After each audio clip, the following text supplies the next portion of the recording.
Wall Street's probably having its best year since 2021, but if you just read the headlines, you might not think that. So we've got geopolitical tensions, private credit stress, record low distributions in private equity, AI's coming for everyone's jobs, but the bonus numbers tell a different story. Well, I know everybody out there is going to be mad at me for asking this question this way, but it's not necessarily about the brilliance of the people at the trading desks. It's the fact that stocks are going up and stocks are going down. All assets are going up and down, up and down. The volatility has been great, and that's where they're making their money. Absolutely. Volatility is great for trading. And if you look to hedge funds, prop trading firms, the trading desks at banks, we're talking record numbers. Revenues are up 50, 60% at the banks. Some of the prop trading firms are doubling revenue every year or two. So it's really just, they're firing on all cylinders at the banks. Well, the logical question that seems to follow that is just, is this sustainable? The big IPO of SpaceX has already come and gone. We are going to get OpenAI, maybe we won't. Anthropic we're likely to get. Does it feel like a peak, or does it feel like we can stay at this sustained level of both activity and thus payouts for at least the rest of the year? The backlogs are incredibly strong. And if you look to the major banks, they're very optimistic about the second half of the year. We're projecting incentives to be up 10, 20, even 30% in some segments of the bank. So the backlogs are strong. As you mentioned, we could have two of the biggest IPOs ever in the back half of the year. Even if they go into 2027, we're talking about positive momentum going forward. So as far as the banks are concerned, this could be one of the best years, of all time. You're talking about equity traders being up about 30%. Who's the laggard in the asset classes? Private credit, which, no surprise, it was the darling of the alternative investment industry for the past 5 years. Obviously, you have redemption pressures, there's fundraising pressures, returns are down. Some of the big multi-strat firms will be fine, but if you look to some of the single strat firms who operate in private credit, they're really struggling. Pay's actually probably going to be down. So that's really the only laggard this year. If you look to all the sectors outside of private credit, pay's going to be up. Well, again, you saw hedge funds, some of them just posting their strongest quarterly inflows in 2 decades. There's been a variety of performance given the AI sell-off that we've seen, the situational awareness of all of that. How does that translate into payouts when, again, they've been doing well year to date, but the ride has been pretty bumpy? Hedge funds is always, there's a wide variance in returns, but the flows story is a positive one, and many of them have been able to ride the market highs and benefit from volatility. There are certainly talent wars happening in the hedge fund space. You see star PMs getting pro athlete pay packages, usually multi-year deals, guarantees. So we're seeing a lot of talent mobility in the hedge fund sector, certainly in the front office side of the house. So we're seeing a little bit more, as you mentioned, pro athletes, seeing a little bit more of the free agency going on right now? We are, and again, if you have a track record either as an investment professional or a fundraiser, there's always going to be a market for your talent, so absolutely. Another fascinating part of this report, which Mike called out earlier too, is how AI is impacting things. So maybe you have shedding of more jobs because of AI, but that means everybody who's left is getting paid more, which is great for them. Do you see that fear occurring, that you get kind of a hollowing out on the associates level, on the more junior level, and jobs are being concentrated more at the top?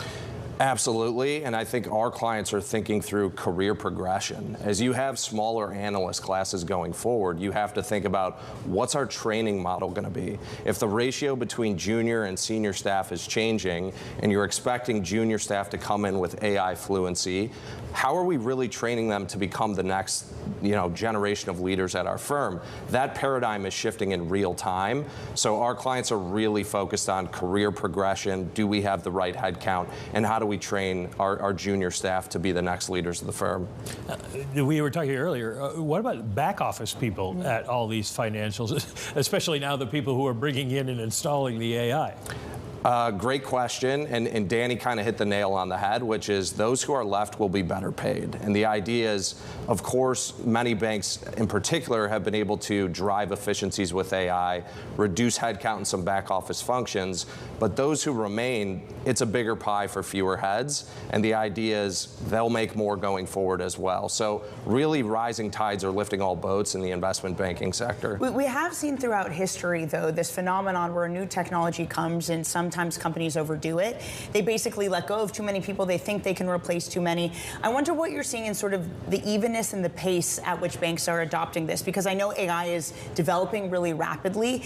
Is it a rapid adoption from the banks too, and thus a rapid letting go of people that they don't need, or are they sort of more slow in terms of having employees be replaced by this technology?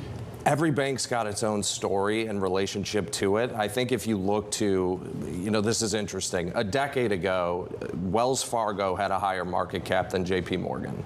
Today, JP Morgan's market cap is higher than Wells, Bank of America, and Citi combined.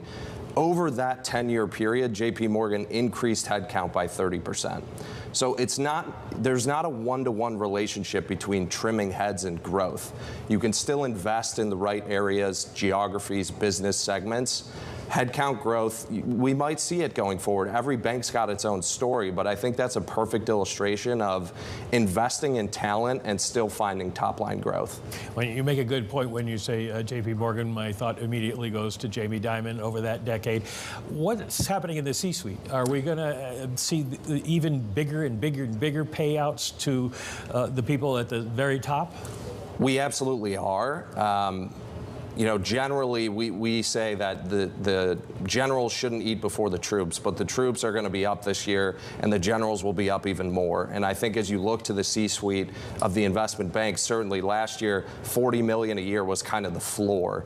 That number is going to be even higher at year-end 2026. So, a little bit is competition against other banks, and a little bit is competition against some of the big alts where they also source talent. So we are going to see C-suite executives up at least probably 15% on incentives this year. How do they communicate this? Because we have seen issues. I mean, I hate to keep picking on Standard Charter with the CEO over there basically saying, like, we're replacing low-value human capital. He backs off. That's not what I meant. But how do they communicate this? Because it's something that gets booed at commencement addresses. The general population hates it.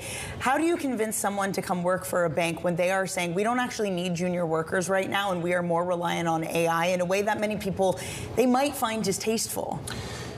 You have to finesse it, certainly, but I think job security is really important. Involuntary turnover is down. So to put it bluntly, I think many people are happy to have a seat at a strong performing firm. And if you can bring something to the table, whether it's AI related or not, you certainly need to show that you're going to be productive, that you're going to add value. And I think there's a future for you if you can find your niche within a firm, regardless of what function you sit in.